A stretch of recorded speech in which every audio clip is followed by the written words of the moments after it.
Welcome back, everybody, to the XPAND podcast. This is your host, Shereen Beatty. I'm here with a beautiful friend right next to me from this beautiful weekend in Austin, Texas, with Onnit and the Onnit Academy, Shereen Yusuff. Hey. How are you? Great. It's almost midnight. We're doing another very late podcast. This was very spontaneous. We're all staying in the same home. Party's just getting started. The party's just getting started. We walked to get batteries. Exactly. Very intimate moment. It was very wonderful. We had kind of dinner and orientation tonight with the entire group. And each person kind of stood up and shared their background. And it was really beautiful to kind of witness everybody be so open, our first engagement with everybody.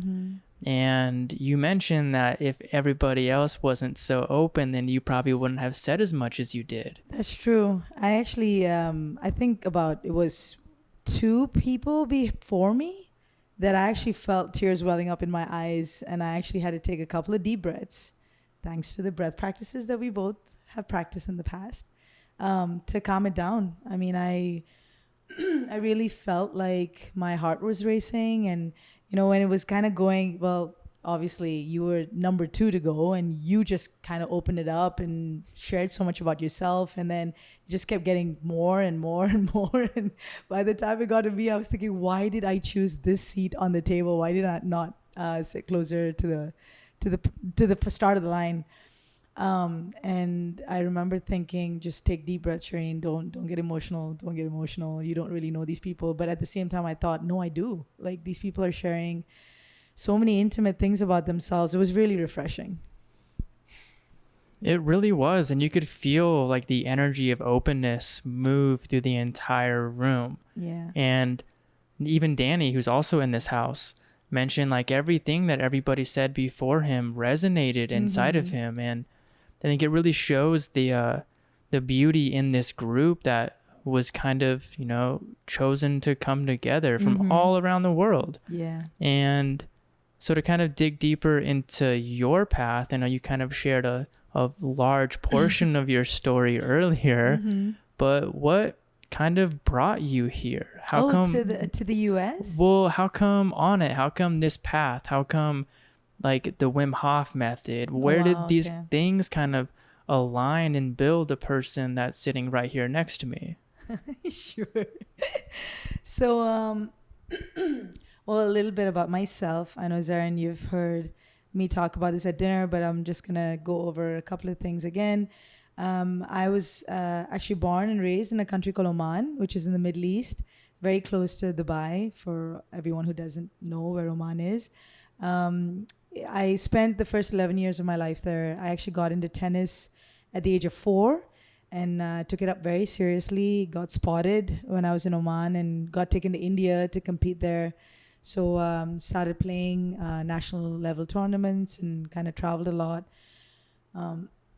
Wow, I have no idea how, when the mic comes in front of my mouth, suddenly like my throat needs to be cleared every 10 seconds.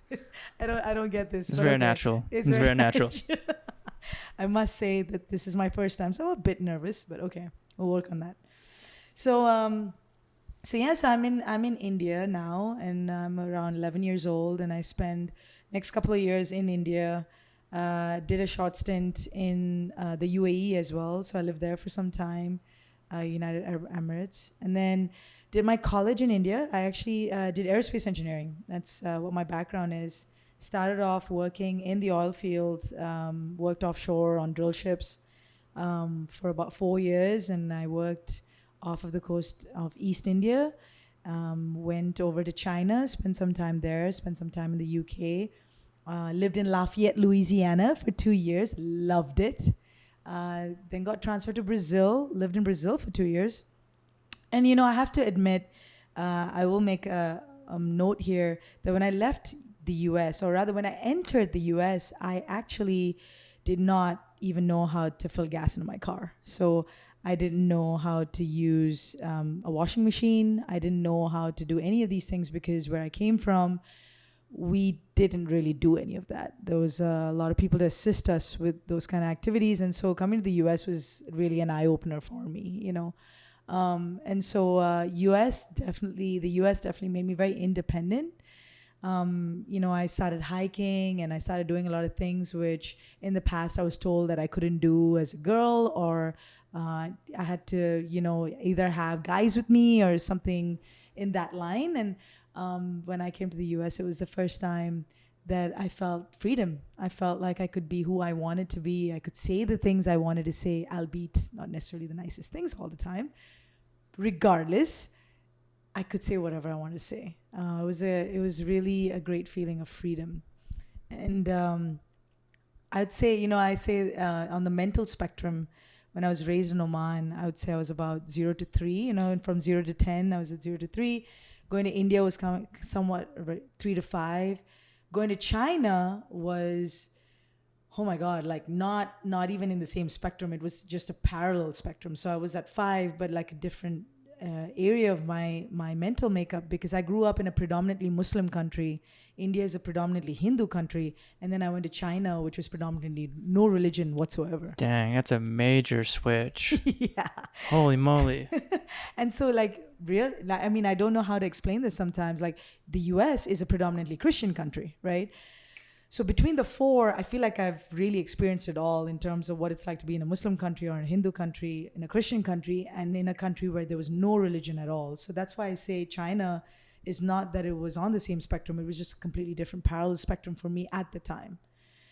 And then, of course, you know, coming to the US was kind of like, okay, you know, you're getting up there, like 6 to 8, you know. I mean, I'm now wearing I'm a clothes size 4. I was wearing clothes size 8 when I was in Oman. Now I'm down to clothes size 6. So I'm actually wearing clothes where you can actually see my figure, not just guess like there's this huge body here and I'm just floating in my clothes. So my dressing changed, right?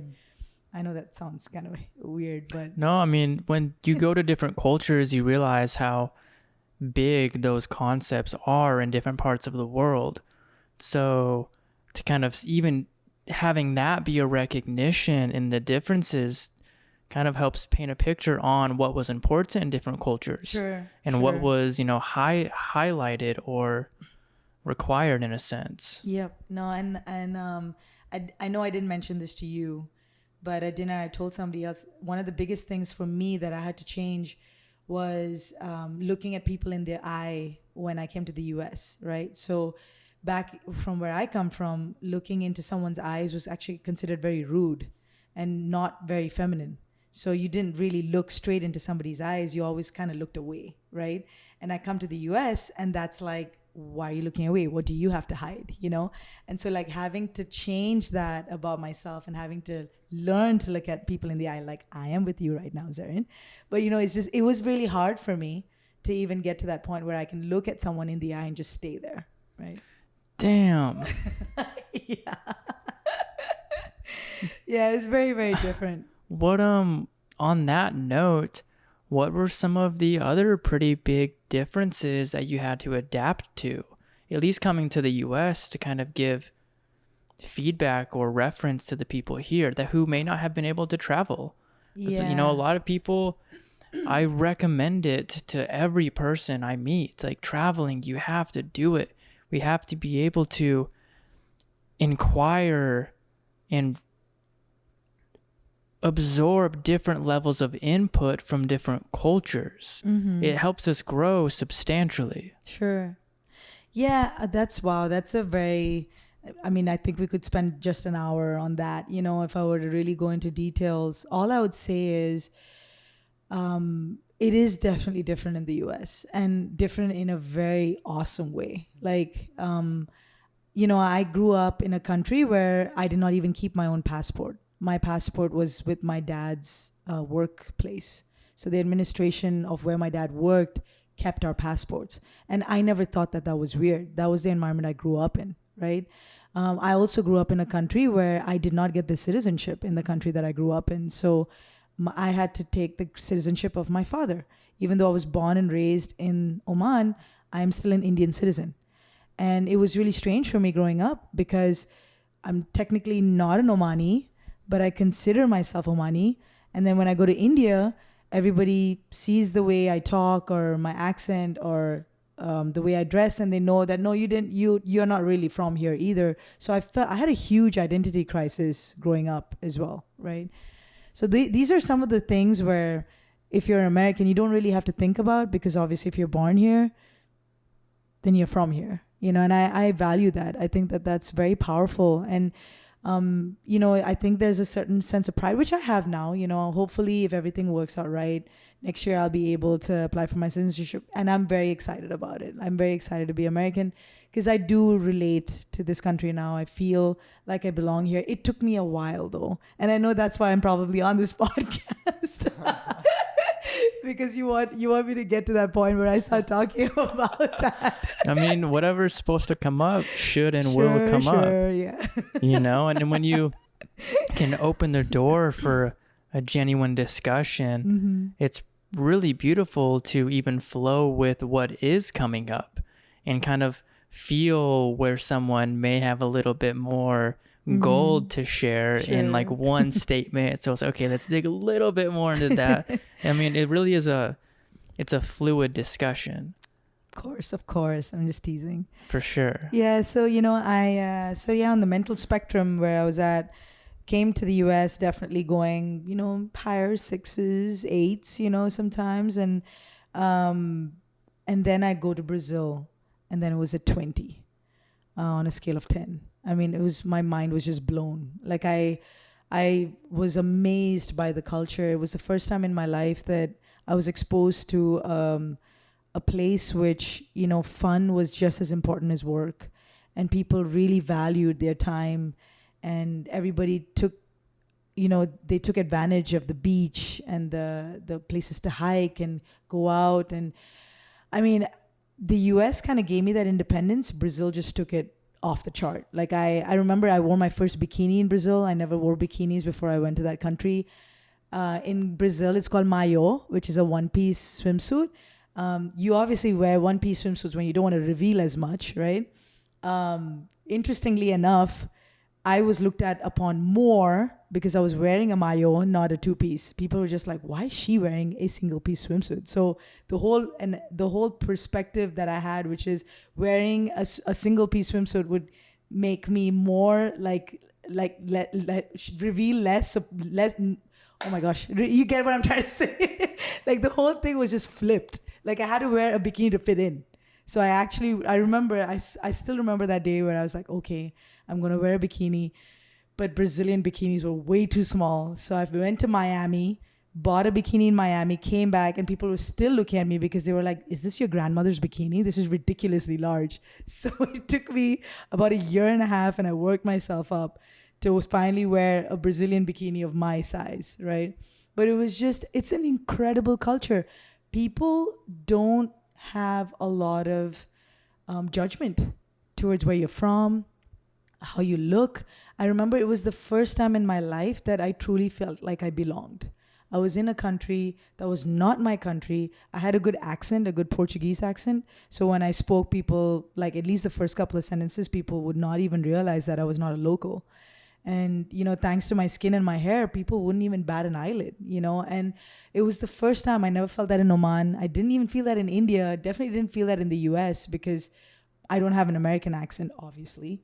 And so, and here I am in Brazil, and people won't even bat an eyelid. They just assumed I belonged. And that was the first time I felt this is what it's supposed to feel like when you belong, when you relate, when you connect, when you look at someone, you're not even talking to someone and you just connect. It was very powerful for me personally, right?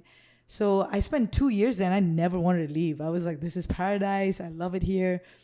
But, you know, it wasn't all rosy. There were parts to Brazil that was quite tough to handle as well. And then I got this opportunity to come back to Houston. And it was an incredible job opportunity. And, you know, I was just like, wow, I don't know if I want to go back to the US because, again, I loved the US. It gave me a lot of independence, but what I lacked was connection. I couldn't connect the same way that I connected with people when I was in Brazil. Just looking at someone in the eye and just showing happiness somehow wasn't enough. It almost seemed like everybody I knew in the US either went to school with their best friends, or went to college with their best friends, or worked with their best friends, or knew their best friends for like 15 plus years. Everything was time based. It's like, I know this person and I've gone through life with this person for like 7 years or 10 years. And so this person is my best friend. My best friends were people I met for 5 minutes, 10 minutes, 15 minutes. And I connected with them to such a deep degree that we wanted to keep hanging out with each other. That was what I considered. I mean, how can a person like myself who moved 10 or 11 times in my life, how can a person like myself assume that I could have stayed long enough in a place to have created best friends over 7 to 10 years? I would never have survived in a country like that. And that was what US was for me. And so coming back to the US was just like, no, I can't go back there. I'll never make a friend. I'll never make a best friend there. Right. So, but there was a voice in my head that said, well, you're now in Brazil. You're genuinely happy. Go try it out. Maybe you'll really know if you're actually happy or all this was just a farce. Maybe you need to go back to the US and test it out. So I came back to the US and it did not really work for 5 years. You stuck it out for 5 years? I stuck it out for 5 years, yeah. And it's that part of my life is quite interesting. I actually fell in love with a guy in Australia. So we had a long distance relationship. He was in Australia, I was in Houston, and went back and forth. And, it was good for that time. I thought I would move to Australia. He said he wanted to move to the US. He ended up never moving. And I'd say after that relationship, so I'd say being with him kind of let the 3.5 years go by, because I think a good part of the 3.5 years I was in Australia pretty much. And then after that, I met another guy who was American this time. And so now I had a purpose to be in America. But then when he and I broke up, I just had no reason anymore. And it had been 5 years. I realized that these were the only 2 relationships I had. And that's kind of what kept me here. I played all of these sports. So I had made all of these friends through all of the different sports I played. But I didn't actually have family. Like, I didn't have the connections that I felt like when I was in Brazil or Colombia or Africa or any of these other countries that I lived in. Well, you mentioned earlier how you felt like you had to prove yourself in what you talked about. Mm-hmm. And I find that so interesting to kind of involve with this part of the world being time-based, because that's such a cognitive response. It feels like time is like this thinking of one aspect to another and building a frame of reference around that with your thoughts. Same thing with talking about who you are or what you're going through. Sure. So it's very fascinating that when you felt like you couldn't have family members around you, or you didn't feel like you had any family members, and these more embodied emotions were kind of keeping you here, and then when those left, those other aspects were being highlighted again. Absolutely. I mentioned this at dinner, and I'll keep it as concise as possible, but I think, I learned about this concept called initiation. Right? So when you're young, you go through different things in your life which create certain very deep experiences that it's almost like someone's knocking at your door and saying, open up. You need to explore who you are. You need to understand who you are. And I've had a couple of those in my life, as everybody does. The point is, at some point, you may not open that door, and you decide to not look at it in the eye, or not ask those questions to yourself. Or maybe you do ask those questions to yourself, but you're so distracted by everything else that is going around you, or you're so distracted by impressing the girl you like or the guy you like, or you're so distracted by getting society to accept you, or your parents to approve of you, or your father to look up to you because he wanted you to become a doctor and you decided to become an artist. You know, all of those things are distractions, and it's keeping you from opening up that door. As you grow up in life, those knocks on the door gets louder and louder and louder.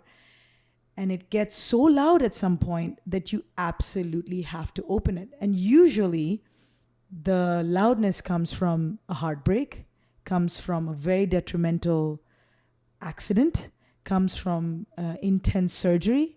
It comes from some major event that happens in your life where you have to sit still and do nothing. And then now all you're left is with your thoughts. And then you realize, oh my God, I hate my thoughts. I hate the things that are going on inside of me. I don't even understand why I'm feeling these things. Why do I feel so lonely? Why do I feel so depressed? Why do I feel like I have no connection? Why is it that I'm surrounded by people and I still don't feel connection? Right? And so I had that happen to me. I've had that happen to me multiple times because, again, you know, going back, growing up in the society that I did, growing up in a country where getting raped was the girl's fault, right? It's not. The guy should never have touched the girl. What was the girl doing out there to begin with? She should have never gone out there post 6 p.m. Everybody says you need to be educated. It's uneducated people who talk this way. I am an example of someone who is educated, and I was educated from a very, very good university in my country. Yet it took me a long time to de-weed all of these thoughts out of my head, including things like, if I get raped, it's my fault, right? It was only when I was 26 or 27, when I was in Brazil and I was in a jam-packed train where there were 15 or 16 guys smashed up against my body, but not one guy touched me indecently. That was the first time I realized this is normal. Not the 15, 20 times when I was in India where I'm being groped and grabbed and pinched, and that isn't normal. This is normal. So every time I had to change the setting of the country I lived in, or every time I traveled, or every time I went to a different country and I had to start from scratch, I had to go through a process of trying to understand, who am I? The things that I did in the previous country don't seem to work here. I can't look at people in the eye in one country, but here it doesn't work. I have to start all over again. Who am I? Who am I? So these things had to come up again and again and again in my life, till the point where I had my surgery and I had to completely stop all activity, which was the only way I could express myself, right? And this is what I was talking about at dinner. That was my only outlet, was through my body, was through dance, was through working out, was through climbing, was through hiking, was through running, was through all of these things. So I had all of this stuff that was going on in the background where I had to constantly ask myself, why am I doing these things? Yes, this was acceptable in Brazil, but it's not acceptable in the US. Yes, it's okay for me to say I love you to people in Brazil, but it's not normal for me to go back to Oman and say it. Yes, it's okay for me to hug someone for 2 minutes in Brazil, but it's awkward if I go back and do it in the US. So on and so forth. These lists keep going on and on and on. But at some point, you have to stop and think, who am I? What is right for me? And that only happened when I had the surgery. Zaren's staring at me. I don't know what's going on in his head right now. I'm not really sure. This is like a spacer at the moment. He has now got his face in his hands. I have no clue what's going on. His face is flush red. But okay. The narration of my silence, first of all, was impeccable.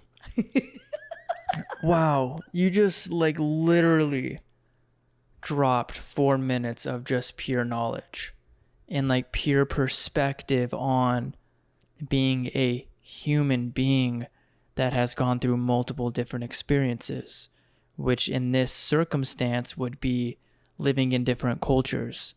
And that really helps paint a picture on what that experience may have been like to a person that may not have has experienced the same thing that you have. Sure. And that's going to be most people listening to this episode. Sure. Is you helped them gain insight on living in different cultures and being a woman in the process while you were sorting through the mental turmoil of questioning the behavior in each culture. Mm-hmm. That is freaking spectacular. Spectacular. Thank you. And so you said your injury is what helped you really set this. Now, I know about that from dinner, but how did your injury happen? So it happened playing tennis, and I tore my ACL, and I had the fastest recovery my therapist has ever seen because I was on it. Notice I used the word on it. But anyway, I was... Boom. So, and I really wanted to get out of it as quickly as I could because, again, that was my outlet. My body was my outlet. And like I said, it was exactly at the time when my heart was broken and I had just gotten out of this relationship with this guy who I really thought he was the one. And it was one of those moments, you have unicorns flying everywhere and stars coming out of my, everything. It was just, I just thought he was the one. And I couldn't imagine life without him. And obviously it was not. And so I just went through that and my heart was completely shattered. And then I tore my ACL. Like, it was unbelievable, the timing of it all, right? And so, I was broken in my heart and I was broken in my body. And what was I left with? My mind. And all I could do was sit in silence and I just couldn't sit with myself. I realized how lonely I felt. I realized how depressed I was and I couldn't understand it. I was like, why? Why do I feel so depressed? Why do I feel so lonely? I'm surrounded by people, but I was so lonely. And that was when I decided to pick up the 4 scriptures because I thought, well, I have all this time. Why don't I explore a little more and try and see what are in the scriptures that have been going on for centuries, generations. There has to be something in these books that have some answers that I'm looking for. And so I do. I read the Quran, the Bhagavad Gita, the Bible, and I looked into Buddhism, and I came across this concept of love. And I thought to myself that I've loved. I've been loved, I love my family. I've loved my boyfriends. I've loved my friends. But I somehow was not able to relate the love that I felt and the love that was described in these books. The love that was described in the books was a concept of unconditional, something that I could not fathom. I could not put my head around. And, I've heard parents tell me that they love their children unconditionally. But personally, when I was reading those books, I didn't think that the love that I have seen between parents and children were necessarily unconditional either. And so here I am completely confused at this point, trying to understand, well, if everything I've seen so far, just not only personal experience, but everything around me, the kind of pressure that parents put on their children to perform in a certain way, or the way children are punished, or whatever it is that they're doing, or they're expected to behave in a certain way, that's not unconditional. Whatever's said and done, that is not unconditional. And so this was when I realized, and through the same journey, it's amazing how things happen, like you and me meeting. By the way, in case no one's aware, Zarin and I literally just met 4 hours ago. So, but sometimes you meet certain people and you're like, you have a connection, right? And during this phase, 3 beautiful human beings walked into my life. 1 woman and 2 men. And they loved me in a way that I'd never felt before. It was a love of a mother, of a best friend, of a sister, of a daughter, of a father, of a brother, of a protective man, of a man who gave me security. But they didn't want anything from me.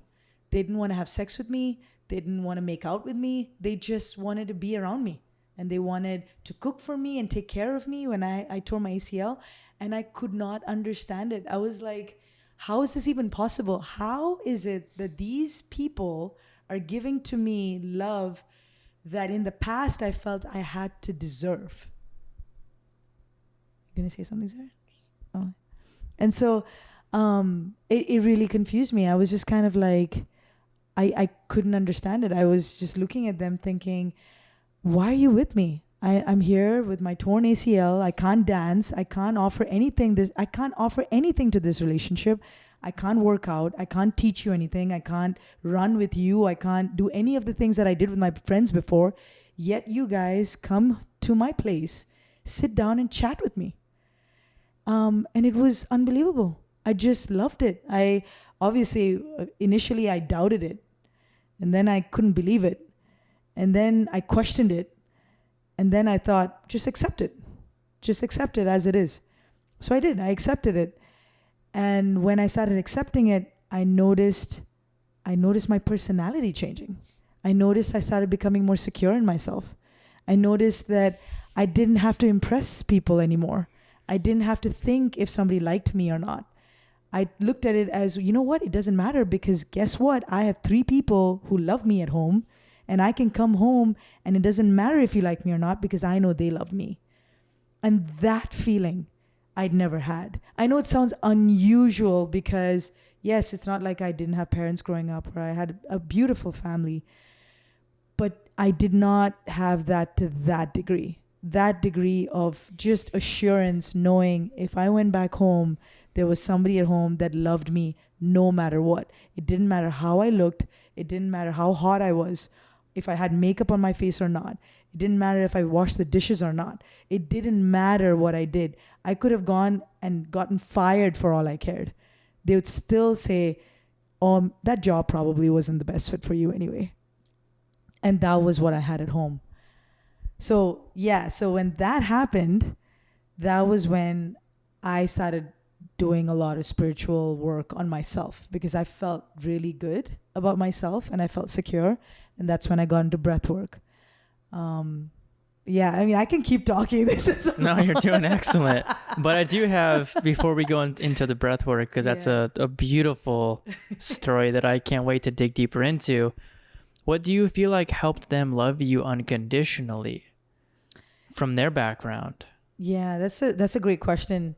So, I mentioned the different phases that I went through, right? Denial, and then like kind of doubting it and not wondering why. And I remembered asking them at one point, I asked them, why? Why are you guys here? Like, I have nothing to offer this relationship. And by the way, mind you, they're all American. So that was a part that I should have added, because I told you that I struggled for 5 years to build connections with Americans, and all 3 of them were Americans, born and raised in America, right? So that also was very, very powerful for me, because it broke that stereotype that I had in my head about Americans, that I cannot build connections with Americans, that this cannot happen, right? What a powerful timing. Yeah, absolutely. I really got to that point because, incidentally, the guy who broke my heart was American. So I added that to the equation too. Not only can I not have connections with Americans, they break my heart too. It was like all it was just not good, right? And so, and then obviously I get into this next phase where the 3 most beautiful people in my life, who, by the way, are still a very, very large part of my life, they were all American. And so that was beautiful for me. That was a beautiful transition for me to realize, like, no, I can have connections in this country. I just had to be me. I just had to really connect with myself, which is what happened because of the surgery, right? So, what was the question again? What do you feel like helped them love you unconditionally? So I asked them, why? Why are you here? And they looked at me and they said, if you saw yourself the way I looked at you, you wouldn't ask me that question. That was how they would answer. Or they would say something like, you have no idea how much love we feel from you. Or they would say something like, I don't know why you love me this much, Shereen. And I would look at them and I would say, because you're awesome. Why wouldn't I love you? And they would say, we love you this for the same reason.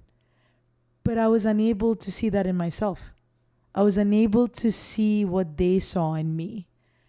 And I think that's the part where I struggled a lot. Like I wasn't able to, they would say these things to me. They would say, we see you in, a form of love or a form of light, or you're so beautiful inside out. They would say these things to me and I would just be like, oh, they're just being nice. They're just being nice.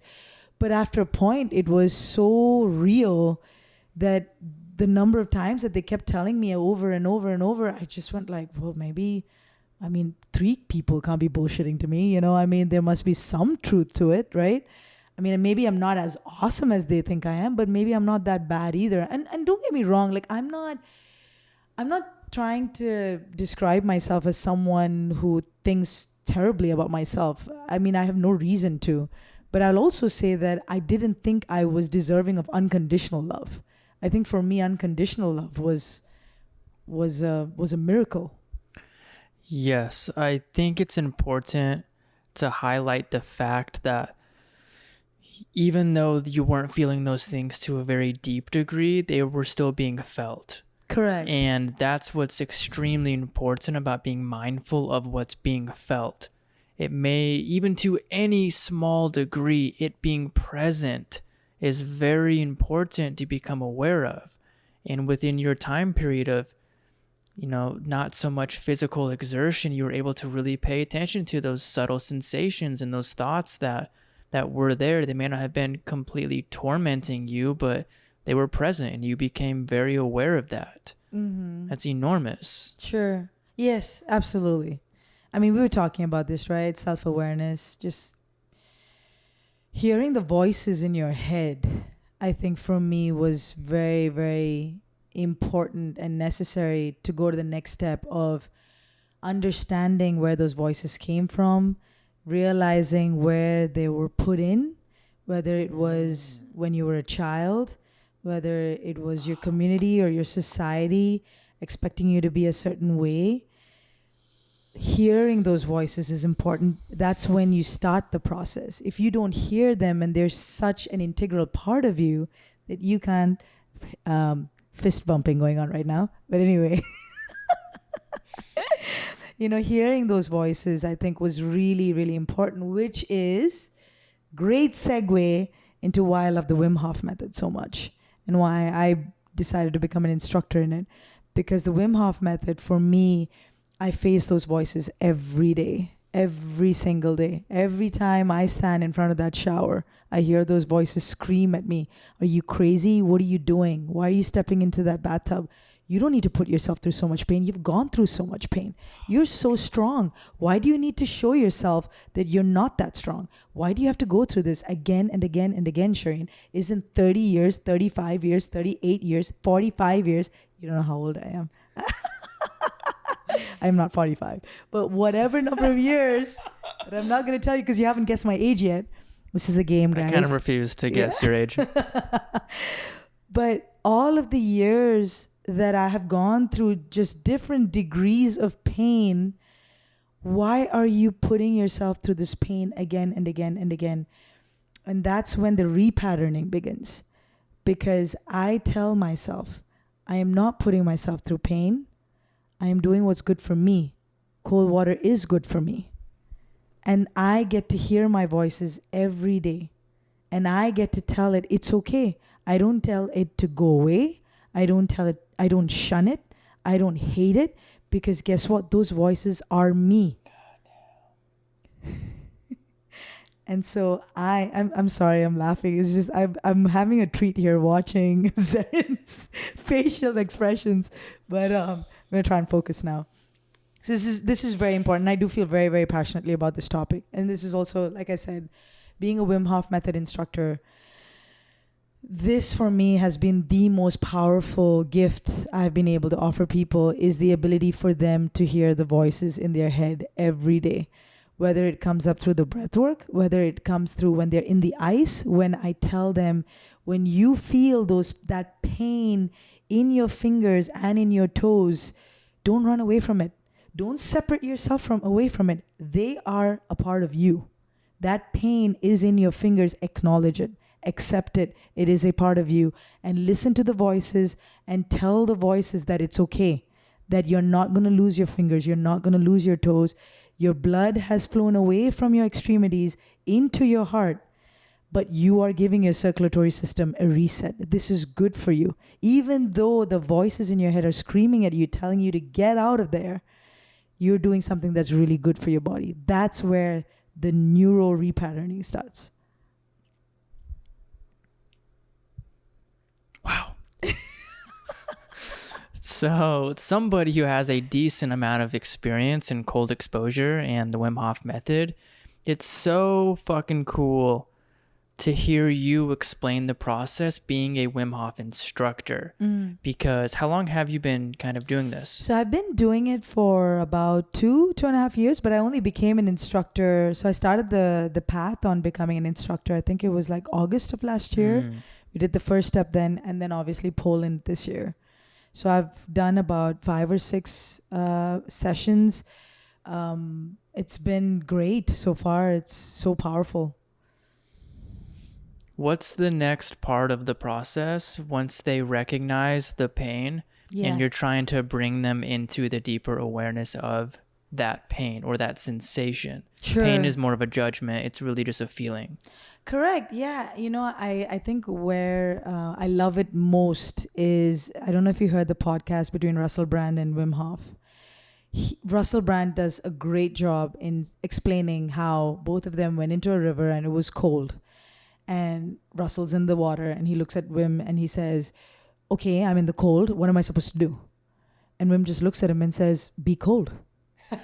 And Russell says, no, you don't understand. Like, I'm really cold. Like, tell me what to do. Like, am I supposed to stop breathing? Am I supposed to close one nostril? Like, what am I supposed to do? And Wim just looks at him and he says, no, just be cold. Holy shit. Right? And it's amazing how few of us do that. We're always looking for a solution to everything. I'm so lonely. I need to find people. I'm so disappointed. I need to be happy. I suck at this. I need to find something else that'll make me feel better. This makes me feel like shit, so let me go eat. We're always looking for a way to get away from what we're actually feeling and find something else that can replace the feeling that we actually have, right? And so when Wim tells Russell, just be cold, that's what is the most beautiful part about this method, is accepting things as they are and not judging it for bad or good, just being in the moment and accepting it as it is. That is amazing. It's amazing. That is what meditation is. Mm-hmm. That is what becoming mindful of our inner workings really do for us. You mentioned that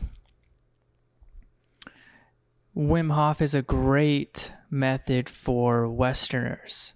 Sure. Because of this concept. Correct. Could you go a little bit deeper into that? Absolutely. Yeah. So, you know, I'm not sure if you're familiar with Wim's story, but Wim spent a lot of time in the East, you know. And one thing about the East, and I can vouch for this as well, questioning is not looked upon as a very good thing to do, right? So if somebody's teaching me something, asking a number of questions, why is this? Why is this? Because we believe that our gurus or our teachers know better, and we should follow what they're doing and what they're saying, because the spiritual aspects of certain things can't be really explained. They can only really be felt, right? So I grew up in this culture, and I can definitely say that this is very, very true. Asking questions isn't necessarily the best thing to do when you're around someone who has a lot more seniority than you, okay? When I came to the US, that was the first thing I noticed. I was very book smart. I knew everything that was written in the books. But when I was with my first American manager, I remember he looked at me and he asked me how a tool worked, and I explained it to him A to Z. And then he asked me, well, what if I change the frequency on it?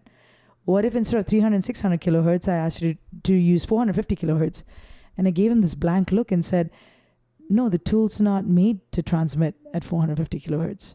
It's made to transmit at 300, 600 kilohertz. And he looks at me and says, no, but I just said to you, what if we change it? Well, what if we came up with a middle one? Do you think it would be beneficial?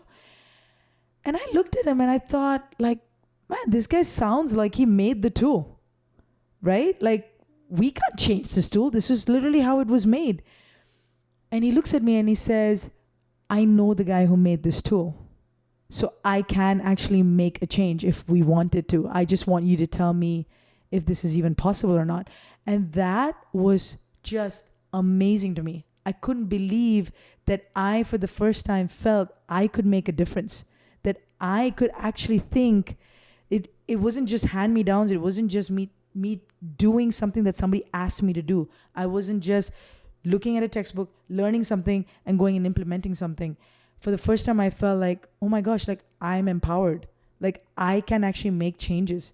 So Wim, when he went to the East and he was trying to look for all of these answers, he was meeting all of these people who was showing him all of these different things, but he couldn't find his answer. He found his answer when he was in Amsterdam and he saw a frozen lake and he went into that frozen lake. Now, incidentally, this is something that actually I have not shared with many people. Interesting that I'm now sharing it with you in front of a bunch of people that I probably don't know. I actually hate the cold. I've always hated the cold. I was born and raised in the desert. I've actually measured the temperature of the water that I take a shower in. It's 108 degrees Fahrenheit. When I take my showers, I can't even see my hand. That's how much steam's usually in my bathroom, right? And I have no issues going into saunas over 200 degrees Fahrenheit. I can stay in there for 30, 45 minutes, like no problem whatsoever. That kind of a person, for some reason, this is really strange. I'm going to make it even more clear how much I hate the cold. I need a sweater to go to the supermarket. I need a sweater to go to the theater. That's how cold I am always. That kind of a person, for some reason, when I was hiking, this was in Indonesia, and I remember that moment very clearly. There was a crater lake, and crater lakes are usually very cold. And something about the lake drew me towards it. Yes, granted, I had not taken a shower in 2 days, and I was feeling a bit muggy, but I hate the cold so much that I would have hesitated to go into it. But there was something about the cold and the water in that crater that drew me to it. And I went into it and I sat in there. And I felt peace. I felt absolute peace. Now, if any of you guys, you included Zarin, because I know you've done it, who's gone into cold water, very, very, very cold water, you know your mind is nowhere but the water. It is so cold. You're not thinking about the fight you just had with your girlfriend or your boyfriend. You're not thinking about work issues. You're not thinking about any of these things. You're just thinking about your limbs and your body in that water because it's really cold. And for me personally, that moment, I felt a lot of peace, right? So it was the same thing with Wim. When he got into that lake, he found that peace. And I'm so grateful that he did, because he, as someone who's from the West, figured out a way to tap into himself in a way that maybe at the time he did not understand what he was doing. So it was very similar to what happens in the East. But over time, his son came up with the fact that, hey, we have to figure out what's happening to you scientifically. We need to understand what's going on, because in the West, this needs to make sense. We need to actually understand why this is happening. And so I'm really grateful that we finally have a method that is so powerful that taps into the things that the people in the East talk about, but there's a scientific explanation for it too. Would you mind kind of going into the scientific responses? Sure. Because I know a decent amount. I'm not saying I'm an instructor, but this platform has heard me talk about these things, it'd be really beautiful without me saying anything to hear you talk about this. Yes, absolutely.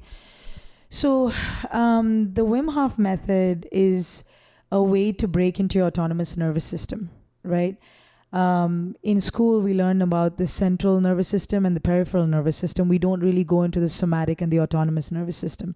The autonomous nervous system has the sympathetic nervous system and the parasympathetic nervous system.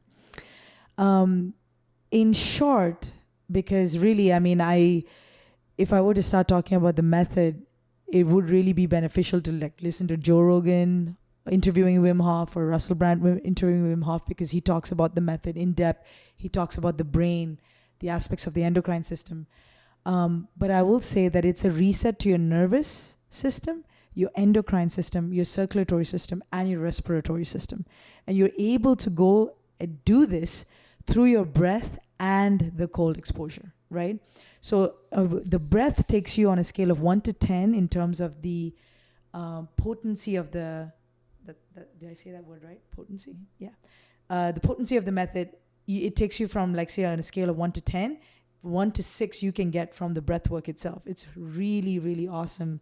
The breath work in itself, even if you're not, you don't want to do the cold exposure, you don't want to do any of that, that's perfectly fine. Just the breath in itself is extremely powerful. I, in fact, tell people who hesitate to come to my workshops that less than 5% of the workshop is actually about the cold and the ice bath. The majority of the workshop is actually around the breath, because that's how powerful the breath is. The cold exposure just takes the 6 and takes it all the way to 10, right? So it just kind of brings the whole thing. And so the method really is about the mind and the body, which is why I got so attracted to it, because I had mentioned earlier that I only express myself through my body. When I lost the ability for me to move, I had to tap into my mind. And when I tapped into my mind, I realized, oh my gosh, all my life I thought that my mind was so strong because I was doing Ironmans without training. I was running marathons without training. I was climbing these mountains without training. I was doing all of these different things without training, and thinking through my body, I was able to understand how expansive my mind is, how strong my mind is. It was only when I started tapping into my mind through breath work, through meditation, this is even before the Wim Hof method, for the first time I realized I was not even tapping into 1/10 of my body's potential, right? So when I reversed the equation, I couldn't believe how little I had actually tapped into my body. So for me, that was really the beginning of my journey with the Wim Hof method, right? Because when I realized that, I then realized the Wim Hof method was the first time that I came across something that wasn't just about the body and it wasn't just about the mind. It was about both the body and the mind. Because if anybody does the breathing, you know you're doing a lot of work. It's not easy to do the breath work, the 30 to 40 long breaths, the retention. That's a lot that you're doing on your body as well. But you get a certain amount of meditative silence in your mind as well. It's the same thing with the ice. You're putting your body into ice, which is a huge physical element, but you also again gain a meditative calmness in the ice when you're in there, which we can talk about a little more. The switching of the sympathetic to the parasympathetic, we'll get into that. But both of those aspects in the same activity, in the past, I've never been able to tap into it. So I've gone into running, and while I'm running, yes, I get into a zone. Or when I'm doing meditation, yes, I have to sit in a certain position for a long period of time, or yoga, or whatever it is. There are aspects of both, but there's always an aspect which kind of dominates the other. This is more body than mind, and then there's more mind than body. The Wim Hof method was the first time I felt it was equal body, equal mind.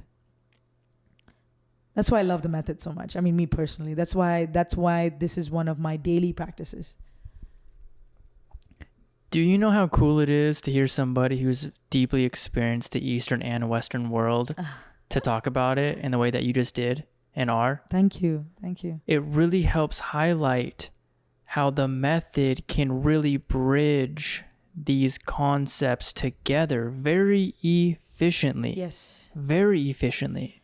Yes, you hit on a very, very, very important point. And that was actually one of the first moments I realized there were practices that are being practiced in India and in Tibet and Nepal that you have to be doing for years, things like Kriya Yoga, stuff like that, where it takes time and the buzzing in the body, the electric feeling, all of that stuff, it takes years sometimes in some of these methods that you have to practice in the East. Some of them you have to go far away. You have to practice Tantra. You have to practice so many different things. And here is a man who came and gave us a method that we can feel so many of these things in your first session. Session. Within 30 breaths. Yeah. Within 30 breaths, you feel the tingling sensation Correct. through your entire body if you have never done it before. Correct. Now, what about people who become more experienced and don't really feel those sensations anymore? What kind of insight do you have for them? Great question. So you're just full of great questions, Aaron. Even like past, it's not past midnight yet, but even for this Just bringing time. them. Yeah, there Just you bringing go. them. So very good question. One of the things I make it a point in my workshops is to make sure everyone is aware that the reason we're doing the method is to change the physiology in our body. The reason we breathe is to reset our body and bring it into a state of normalcy so that we can have a better alignment of our mind and our body. We are in a culture today, we are in a society today where we don't allow our body to express the way we want it to express. We tell it not to cry. We tell it not to dance. We tell it to behave itself. We tell it not to talk. We tell it not to share. We tell it not to be weak. We tell it not to do whatever. Don't say this to this girl. She's not gonna want it. Don't do this. Don't do that. We're always telling ourselves, these inner voices that we have are always telling us to behave in a certain way. And what has happened is we have lost the alignment between the body and the mind. Our bodies talk to us. They talk to us every day. They tell us when they're tired. They tell us when it needs rest. They tell us when it needs more water. They tell it when it needs more food. It talks to us all the time. All we have to do is listen to it. The way we can listen to it is when we are aligned. The Wim Hof Method brings about that alignment. The reason we do the Wim Hof Method is not for the tingling sensation, is not for the visions, is not for the crazy out-of-body experiences. It's to change the pH in our body, to make our blood more alkaline so that we don't have diseases. It's to get a complete reset to our circulatory system so that we have our blood pumps more efficiently, so that we're able to get away from cold hands and cold feet issues. We have a completely functioning endocrine system so that we have a more functioning pineal gland, so that we have a better understanding of what intuition means. You told me earlier today, intuition is a huge part of the work that you're into as well. A lot of people talk to me about my gut feeling. This didn't feel right. And the first thought that comes into my head, and I don't tell them this, is, well, are you sure your gut's talking to you correctly? Because maybe you're not feeding it correctly. And maybe your intuition isn't necessarily good because your endocrine system isn't great either. And if that's the case, should you be listening to your gut? Of course, that's what I'm thinking. I don't say that, obviously. Oh, damn. Right? And so in order for you to actually... That's so good. So good. So in order for us to actually even have a healthy functioning pineal gland, which is the center of our intuition, we need to have a healthy functioning endocrine system. This is why we do the Wim Hof Method. We do the Wim Hof Method to be happy, healthy, and strong. And if we are happy, healthy, and strong, you know what comes over us? Drum roll. We actually feel connected. and we feel love in our hearts. And that's really what it's all about. Obviously, Wim talks only about that, which lately, you know, I feel like he's gotten more into the science, and his podcasts are a lot more about the science. But when you first hear him talk, he talks a lot about love. It's all about connection. It's all about love.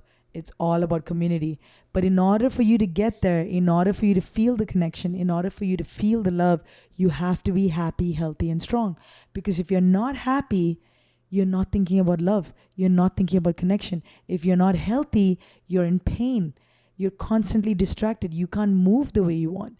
If you're not strong, then the smallest things hurt you. So you're consistently distracted. If you're happy, healthy, and strong, then you can sense connection. Then you can sense love.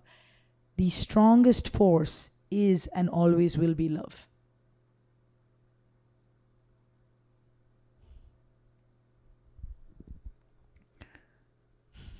I don't even have a response besides just embracing the feeling of how excellent that was.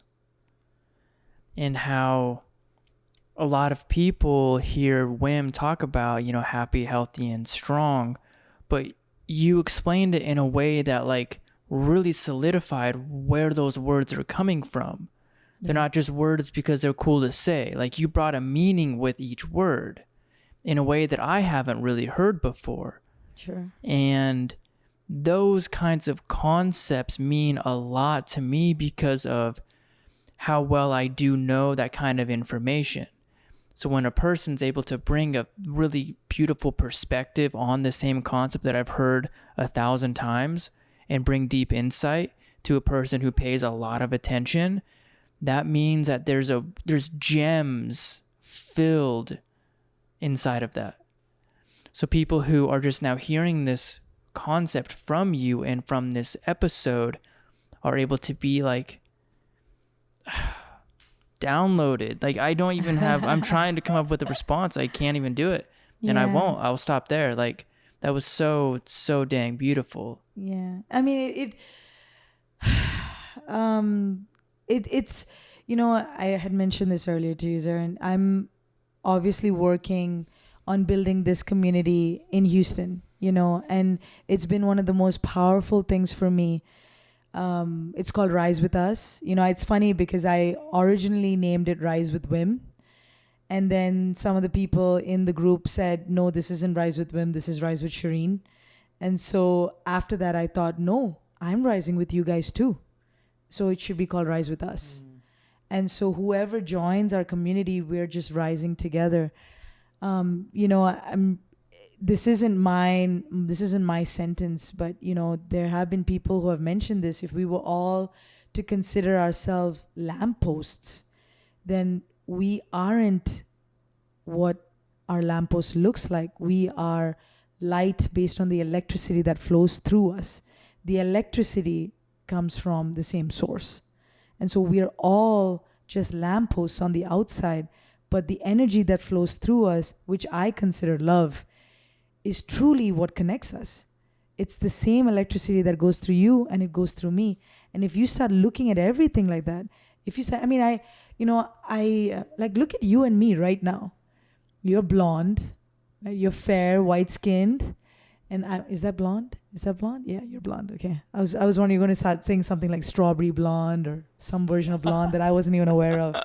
But, you know, I'm black. My hair is black. I've got brown eyes and my skin's darker, a lot darker than yours. You know, we are sitting here talking to each other, but we're both breathing. We're both breathing air from the same space, and we both are functioning with one heart. I hope you have one heart, Zarin. I'll just leave it at that. But, you know, we have the same things on the inside. We're just different on the outside. It's just our lamppost that looks different. What flows within us and what makes us tick, or the electricity that flows through us, it's all the same. It's the same source.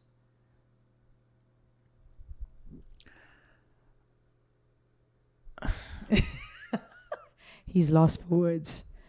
Yeah, I am.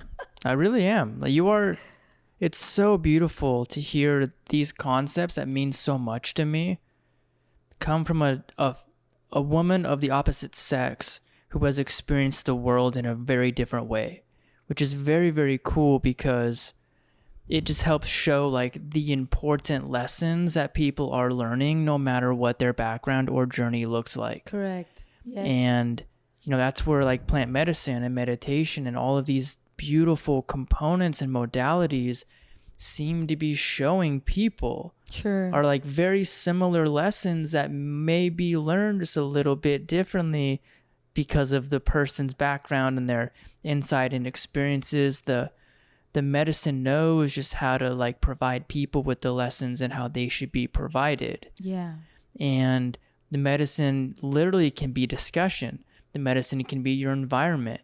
The medicine can be breathing properly. Like, correct. Medicine is a term that is very interesting when you look at the things that are becoming your input. Sure. Like, that can be medicine, or it can be something that is considered poisonous. Yeah. So thinking about your information and your diet and the input that you receive, it's so powerful in that sense. I have a question about you being very comfortable and familiar with the Wim Hof method. And also you mentioned earlier that you have experienced the plant medicine mother ayahuasca. Mm-hmm. Now you've also meditated before. Mm-hmm. So how do you feel like these worlds of perception kind of blend together? If they do, maybe they don't. Do you feel like there are commonalities in these different situations that help build from each other? Yeah, of course. And I mean, I always say they add on, right? So no matter what you're going through in your life, it may make no sense today, but I promise you 10 years down the line, it will, right? Everyone talks about that. Steve Jobs has talked about it too. It's just one of those things where I have reached that point in my life where I know this moment was meant to be exactly the way it is right now. I was meant to meet you. We were supposed to do this. We were supposed to go walk, get those AA, AAA batteries. We were supposed to do all of that because this is exactly what's supposed to be happening right now. And when I came to that conclusion, and actually, I think I mentioned to you, I've also been on a psilocybin journey. And that was the overarching feeling that I had from that journey, was just the knowledge that I am exactly where I need to be, and life is meant to be exactly the way it has been. So every single, literally, I kid you not, my entire life flashed before my eyes in that journey. I saw everything that happened to me from being a child to the person that I am today, every single incident that happened in my life. And I understood how or why it happened the way it did in the grand scheme of things. And so I know that I'm meant to be here. I am meant to be talking on this podcast. I'm meant to be sitting here with you because it's exactly the way it's supposed to be. And so everything is additive, whether it's ayahuasca, whether it's meditation, whether it's the Wim Hof method, whether it's joint mobility, whether it's this academy that we're here for together. This is pretty much how I've met you, right? Is through Onnit. And so all of these things have its place, and it's all additive. So, basically the short answer to your question is absolutely yes. They're all additive to each other, complementary to each other. Whatever word you want to use, it's all connected. Thank you for your journey. Thank you for being here. Thank you for becoming the person who was able to be in the position that you are, with insight and mindfulness and expertise and and understanding that it's a process of development full of recognitions and mini moments that build bigger moments, that build beautiful discussions, that build walks to get batteries. Mm-hmm. Thank you. No, For real. You. Thank you. Sorry. Man. It's been a pleasure. Woman. People. Do you have any remaining feelings or thoughts or jewels or gems that you feel compelled to share?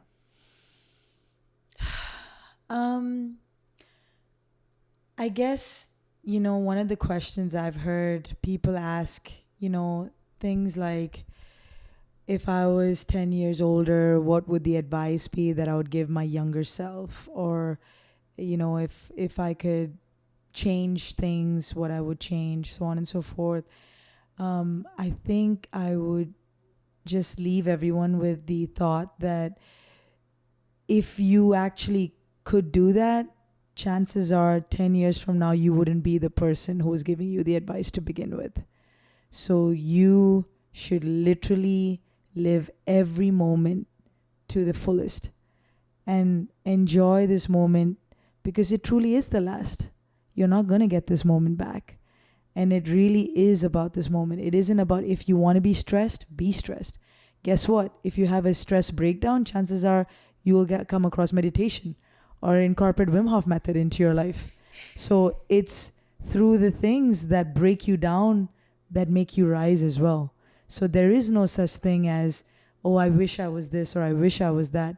Who you are right now is exactly who you need to be, sad or happy, excited or pathetic. Whoever you are right now is exactly where you need to be, because something beautiful is going to come out of it. And my favorite Brazilian saying is, in the end, it is always okay. If it's not okay, it's not the end. Pure wisdom. Wisdom. Insight. Obtained through understanding the spectrum and being mindful through each little mini segment within the spectrum itself. Beautiful. Thank you. Thank you, Zarin. To end this, would you mind telling me what pure love means in Sanskrit? You said it earlier. Shuddha Prem, yeah. It's called Shuddha Prem. That's what, when Wim and I first met, he called me Shuddha Prem, which means pure love. You embody it very well. Thank you. Thank you so much for doing this so spontaneously. Yes. We were eating oranges and cuties downstairs, and it's like, do you want to do a podcast? Yep. Sure. I didn't really think you were serious, actually. But No, we're here. We're doing this. It's done. Thank you so much, Shereen. Thank you.